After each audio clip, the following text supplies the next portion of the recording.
I want to turn to Clarence Thomas. After the reversal of Roe v. Wade, Thomas has been beaten more than any black man since Rodney King. And the Rodney King beating just lasted a few minutes, and the officers who were engaged in the beating were brought to justice. Is anybody going to bring to justice the people that have been flogging this man for decades? Here's what Hillary Clinton recently said about Clarence Thomas. Well, he may be on his own, but he's signaling, as he often did. You know, I went to law school with him. He's been a person of grievance for as long as I've known him. Resentment, grievance, anger. And he has signaled in the past. I went to law school with him. He has been known as a person of anger and grievance for as long as I've known him.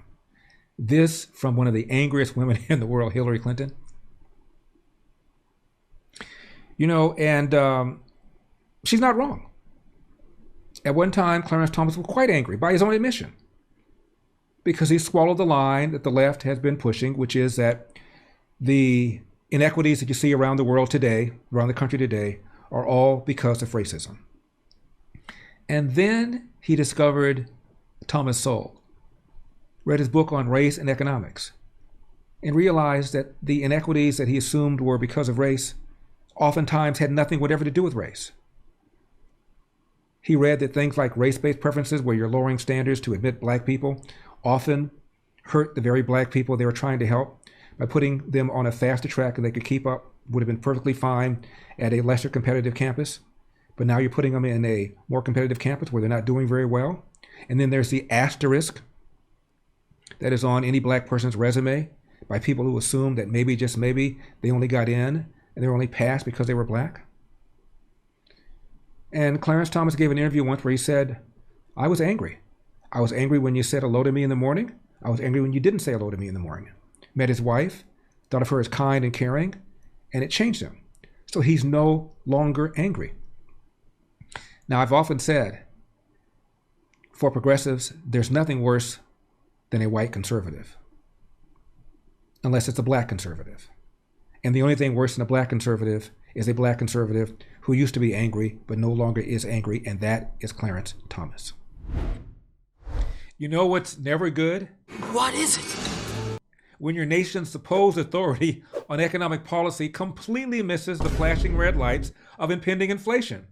Now, Treasury Secretary Janet Yellen has finally admitted, quote, there have been unanticipated and large shocks to the economy that have boosted energy and food prices and supply bottlenecks that affected our economy badly that I didn't at the time fully understand. Okay, we're doomed.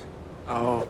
Well, you know who understood the real threat of inflation? People who invested in gold and silver with Birch Gold Group. They're protecting their savings from a hugely turbulent economy by diversifying their 401k or IRA into gold, physical gold. And it's not too late for you to take action now. So visit LarryForGold.com and get a free info kit on diversifying and protecting your savings with precious metals.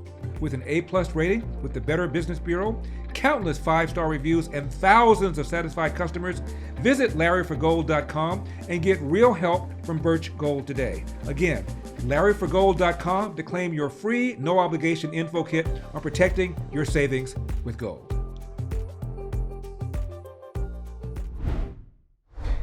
Justice Sonia Sotomayor, who is as to the left as Clarence Thomas is to the right, says he is the kindest justice there, knows everybody's name that works in the Supreme Court, asked him about their personal families, and she said he's eminently likable.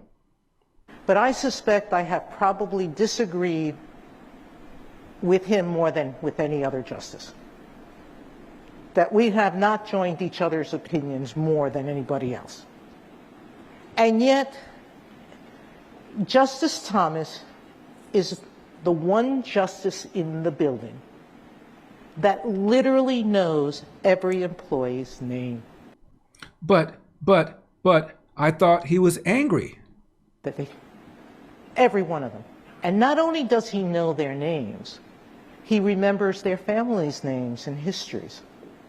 He's the first one who will go up to someone when you're walking with him and say, is your son okay? How's your daughter doing in college?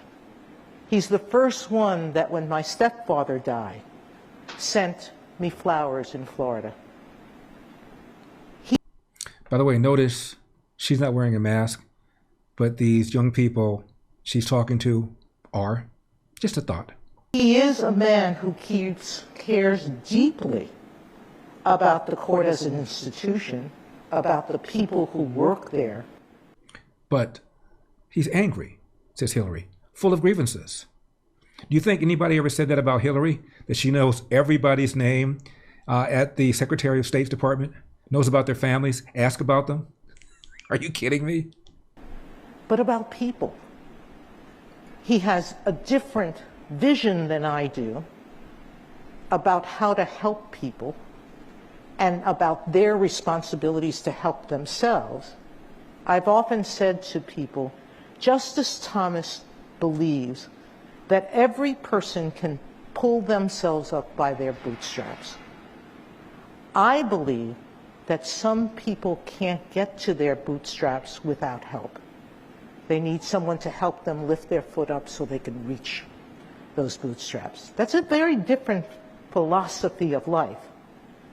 But I think we share a common understanding about people and kindness towards them.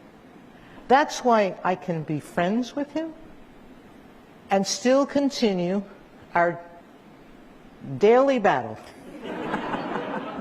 over our difference of opinions in cases.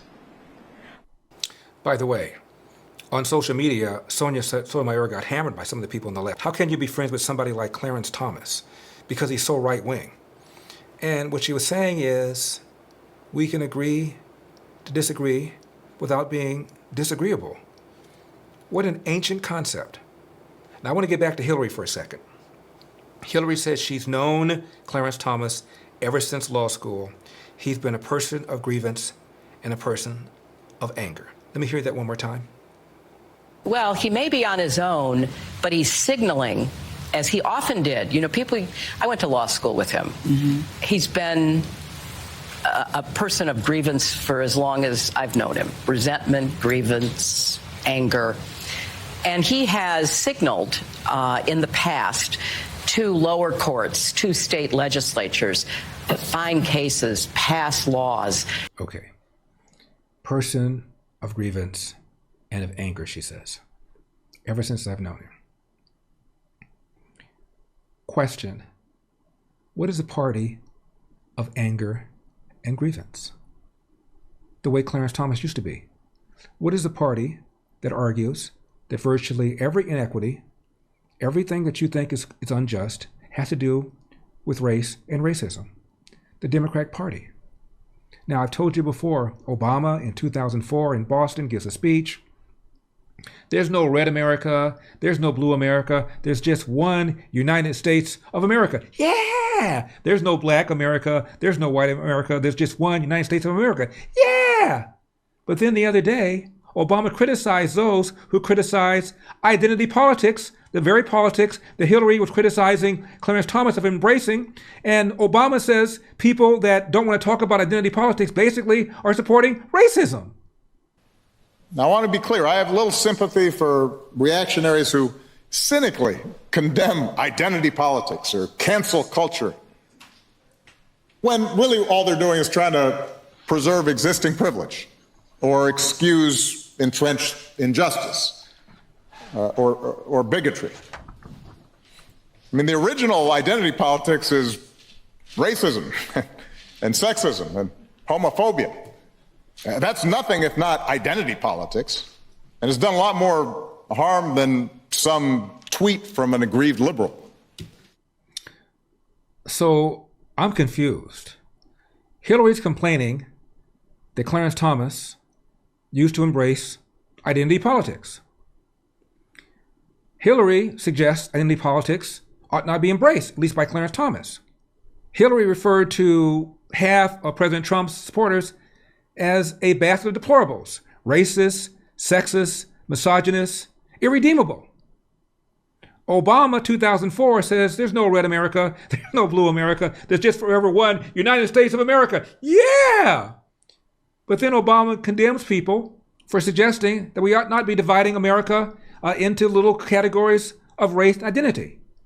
I have no respect for people, says Barack Obama, who criticize critical race theory, who criticize identity politics. They're just trying to conceal systemic racism. I'm paraphrasing. That's what he said. Can you put that together? Now, one of the things that Clarence Thomas read, as I mentioned earlier, is a book by Thomas Sowell called Race and Economics, which ended with the following passage. Perhaps the greatest dilemma in the attempts to raise ethnic minority income is that those methods which have historically proved successful, self-reliance, work skills, education, business experience, are all slow developing, while those methods which are more direct and intimate, job quotas, charity, subsidies, preferential treatment, tend to undermine self-reliance and pride of achievement in the long run. If the history of ethnic groups in America shows anything, it is how large a role has been played by attitudes, and particularly attitudes of self-reliance, end of quote. So, Clarence Thomas went from rage to responsibility.